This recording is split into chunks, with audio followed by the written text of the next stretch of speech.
Let's look into income of other persons included in assessee's total income. Chapter 5, CA Intermediate in taxation. So, the income of other persons to be included in assessee's total income. So, what are the process? The first of all, we have to identify when the clubbing provisions are attracted. And then next, the circumstances when the income of the spouse is clubbed. And then third point, when income of son's wife is included in the hands of individual. And then nature of income of minor, in respect of which the clubbing provisions are not attracted. And then how minor's income is included in the hands of the parent. So these are the headings we have to look into. So first of all, what do you mean by clubbing of income? First you should know the clubbing of income. Clubbing of income means what? Under the Income Tax Act 1961, an assessee is generally taxed in respect of own income, not others' income. But at the same time, there are some circumstances where an assessee has to pay in respect of income of another person.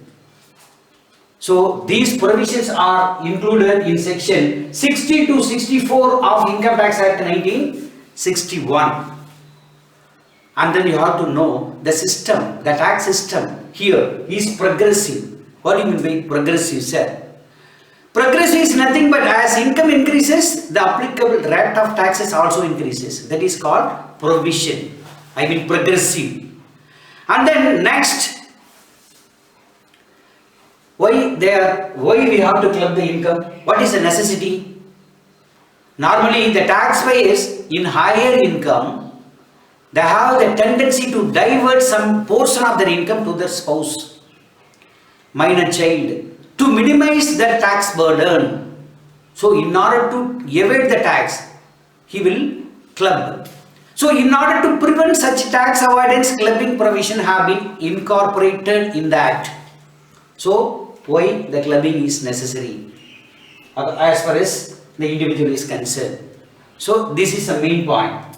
And then in order to prevent tax, and then the tax system is progressive, it is under clubbing of income. The important point that we are going to see, the transfer of income without the transfer of asset. It deals with the section 60 deals with that transfer of asset without transfer of income without transfer of asset. If any person transfers the income from any asset without transferring the asset itself, such income is to be clubbed in the total income of the transferor. Do you know who is transferor, who is transferring? For example, I am transferring my asset by, for example, my house property to my wife. By I authorized her to obtain the rent received from that particular house. Understand? But the house is not been transferred. Only the income is transferred. So that particular income has to be clubbed with the transfer of income, transferor income or transfer income. It has to be included in the transferor income. So if any person transfers the income from any asset without transferring the asset itself, transfer of income from asset without the transfer of assets, such income is to be included in the total income of transferor. Understand? A transfers his property to B, his son, but he is authorizing B to collect the rent. But the transfer of asset, the asset is not done. The asset has not been transferred. Only the income is been transferred. So the income from that particular asset is to be clubbed with the income of the transferor. That means A. That is the main important point. And here it is immaterial whether the transfer is irrevocable or irrevocable and whether it was made before commencement of this act or after the commencement of this act. So this main point. Example is given. A confers a right to receive rent in respect of the house property to his wife, Mrs. A, without transferring the house itself to her. In this case, the rent received by Mrs. A will be clubbed with the income of Mr. A. Do you understand? So this is a main point. And then illustration. One example illustration. Mr. Watson has transferred through a duly registered document the income arising from a godown to his son without transferring the godown. In whose hands will the rental income from godown be charged? Be charged. Please tell me. Section 60 expressly states, you have to answer like this. Section 60 expressly states where there is a transfer of income from an asset without transfer of an asset, such income shall be included in the income of transferor. So it has to be included in the income of the transferor. Who is transferor? A. I mean here Watson. Understand? So please remember. And then income arising from revocable transfer of asset. Let's see this one. Now let's see about income arising from revocable transfer of asset.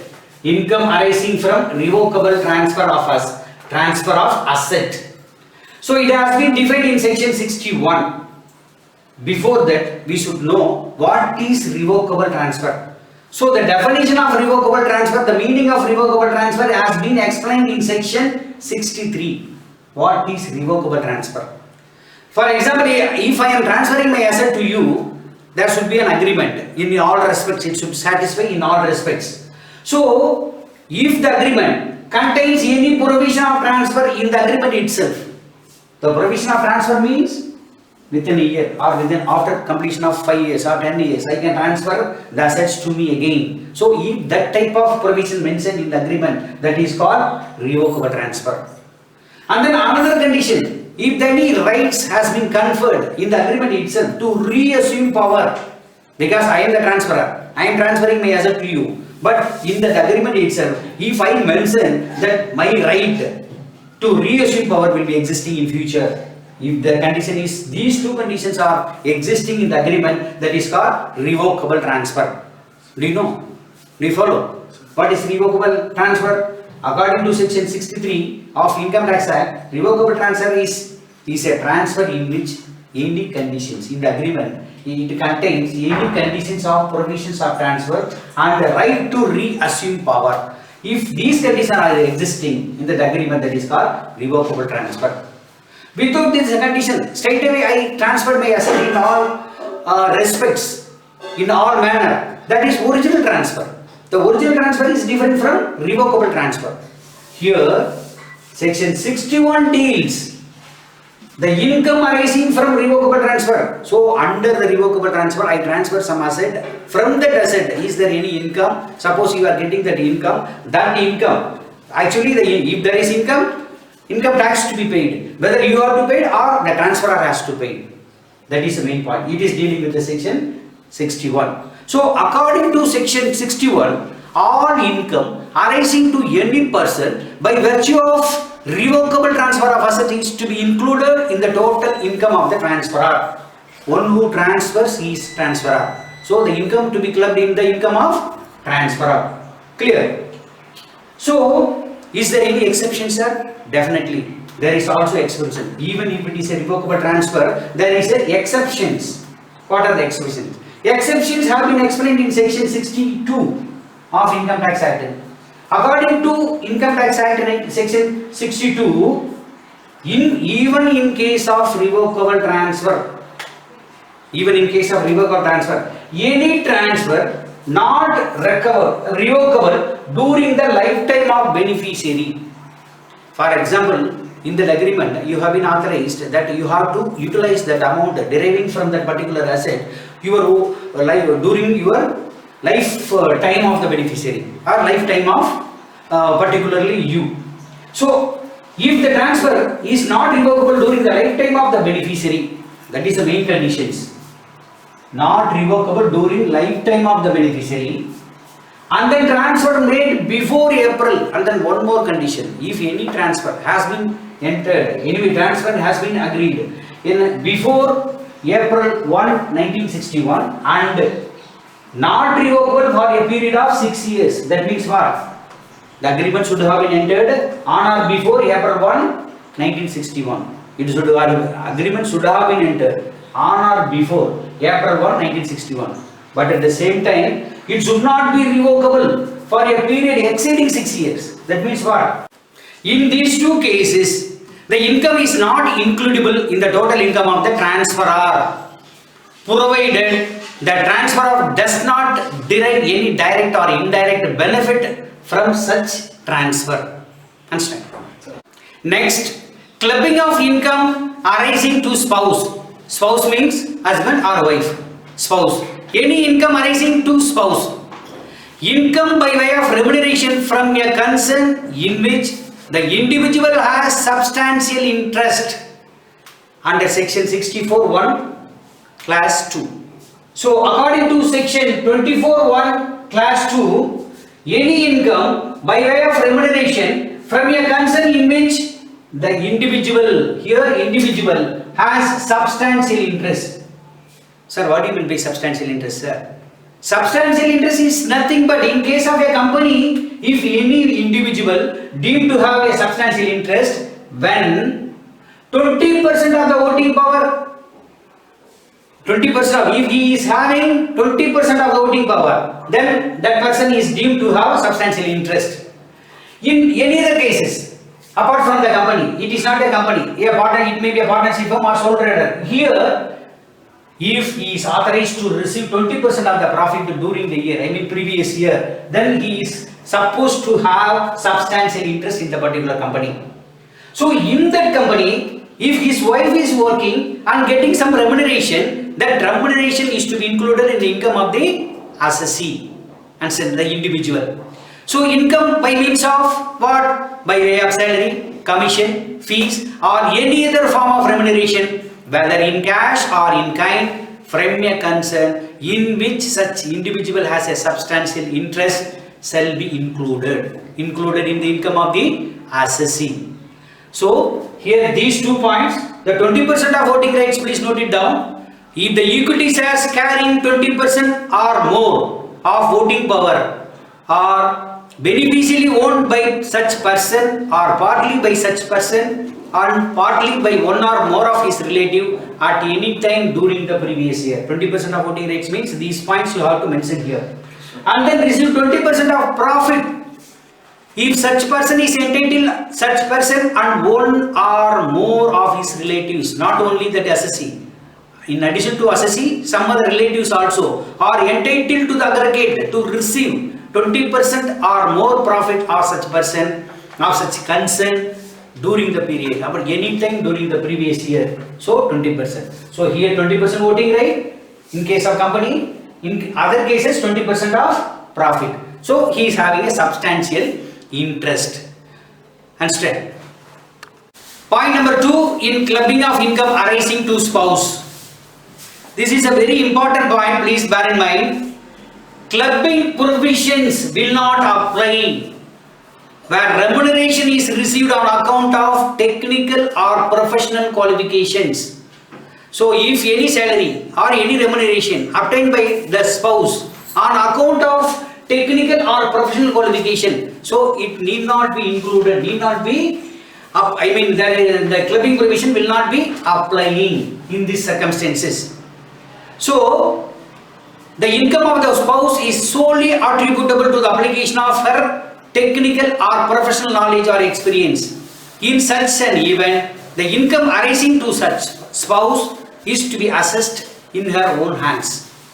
Understand? Do you understand? Yes, sir. So if it is not, whether you have to concentrate whether it is based on technical or professional qualification.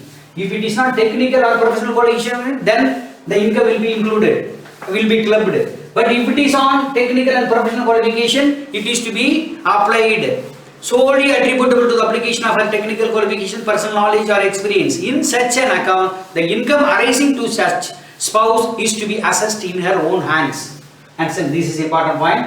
And then in some other cases, in some cases, both husband and wife has substantial interest in the concern. Both are having substantial interest. In that circumstances, the income includable in the hands of the spouse whose total income excluding such income is higher. Do you follow? For example, A, B, both are husband and wife. Both are working in a concern in which both have substantial interest. So, the person who is drawing remuneration more than that of another spouse. So, higher, the lower income persons will be included in the higher income persons. So, this is another important point.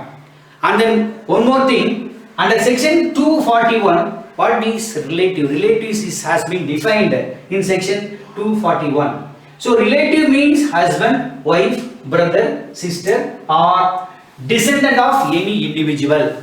Understand? Let's solve one important problem. Mr. A holds shares carrying 25% voting power in X Limited. That means what? If anybody is having 25% voting power, minimum 25% voting power, that is called, he is having substantial interest in the particular concern. Mrs. Y is wife, Mrs. A. Mrs. A is working a computer software program in X Limited. In the same company, his wife is also working as a computer software program at a salary of rupees 30,000. And then one important point, the next line, it is very careful, you have to see. She is however not qualified for the job. Understand? She is not qualified. If it is qualified on account of technical or professional qualification, then it is not includable in the husband's income, I mean in the assessee's income. But here he is not qualified. He is not qualified because of the company in which his husband is having substantial interest. Only for that purpose, he is giving some salaries, 30,000 rupees, nearly 3,60,000 rupees he is drawing. So, the clubbing provision will be applied here. Understand? The clubbing provision will be applied. The other income of A and Mrs. A are rupees 7 lakhs and 4 lakhs. So, other income, apart from the income of the salary of that particular company X Limited, some other income of A and B, rupees 7 lakhs and 4 lakhs respectively. We have to compute gross total income of both A and Mrs. A. Now, you have to be careful how much she is drawing, 30,000 rupees per month. So, yearly how much it will be? 3,60,000 rupees she is drawing. So, on account of it, she is not qualified at all. So, if she is not qualified, that the income to be clubbed to the income of the husband. So, now we are to compute the gross total income of husband A. He is not drawing any income from the company. A is not drawing. But Mrs. Wife is working as a computer software programmer. She is drawing 30,000 rupees. So, how much total income?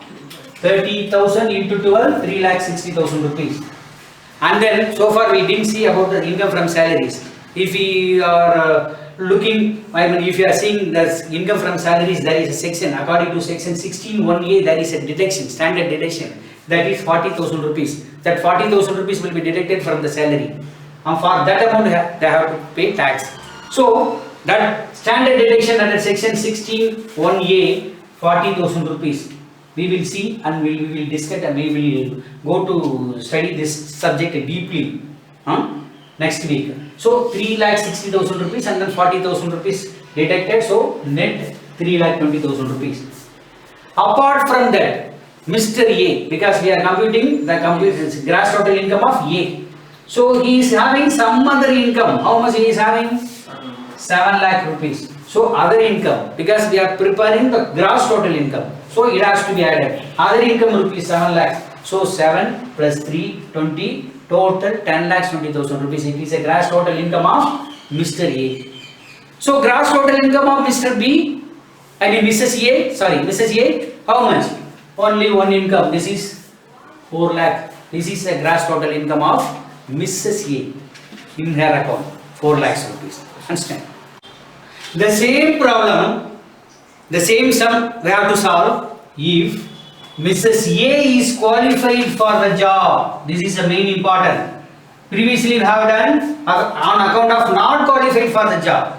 Now if she is qualified for the job, if she is qualified for the job, clubbing will not apply. So clubbing will not be done. So the income to be shown only in the account of Mrs. A. So computation of gross total income of Mrs. A, salary how much? 30,000 into 12, 3,60,000 rupees. and then less standard deduction 40,000 rupees. So net amount will be 3,20,000 rupees. Apart from that, other income 4 lakhs rupees. So total gross total income 7,20,000 rupees. So that answer will be changing if the condition is changed. If Mrs. A is qualified for a job, and then the gross total income of Mr. A only will be 7 lakhs rupees. Gross total income of A will be only 7 lakhs rupees. B will be 7,20,000 rupees. Clear?